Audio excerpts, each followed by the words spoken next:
लागत उनु बेटा बावे छोटिया से भेजले लेटा बावे मिक्स बाय चाहत रिकॉर्डिंग स्टूडियो साहाजितपुर मेढुका बाजार। पढ़े जाई तो पीछा करेला दिल जाने से हम पे मरेला पढ़े जाई तो पीछा करेला दिल जाने से हम पे मरेला होखे भोरे गबदेरा चक्कर काटे तीनों बेरा होखे भोरे गबदेरा चक्कर काटे तीनों बेरा जान गईनी कुछ में तड़बावे हमरो लागत उनु बेहतर बावे छोटिया से भेजले नुले तड़बावे हमरो लागत उनु बेहतर बावे छोटिया से भेजले नुले तड़बावे हमरो लागत उनु बेहतर बावे छोटिया से भेजले नुले तड़बावे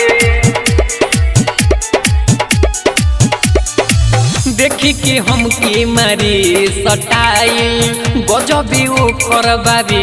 समाइल कहम बताई तोहरा से सखी हमर दिला ओ करे पोहबाया देखी के हम के मारे सटाइल गजबे बाबी ओ करे समाइल कहम बताई तोहरा से सखी हमरो दिला वो करे पहबाया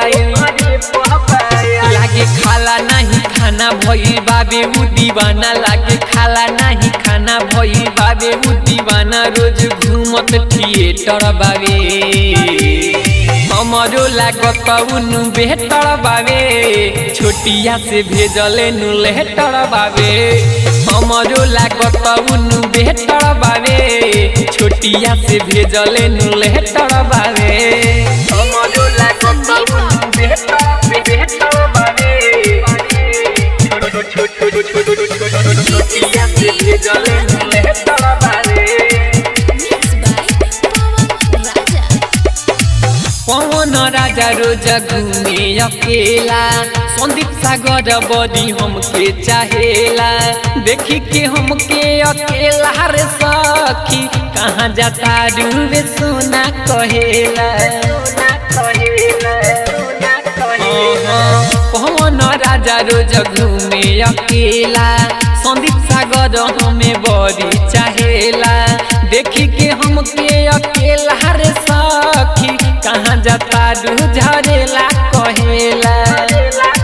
सिकंदर करे जैसे प्यारे वैसे करीना भातार मुकेश करे जैसे प्यारे वैसे करीना भातार पकिया से तड़बावे हमरो लागत उनु बेहतर बावे छोटिया से भेजले नुले तड़बावे हमरो लागत उनु बेहतर बावे छोटिया से भेजले नुले तड़बावे।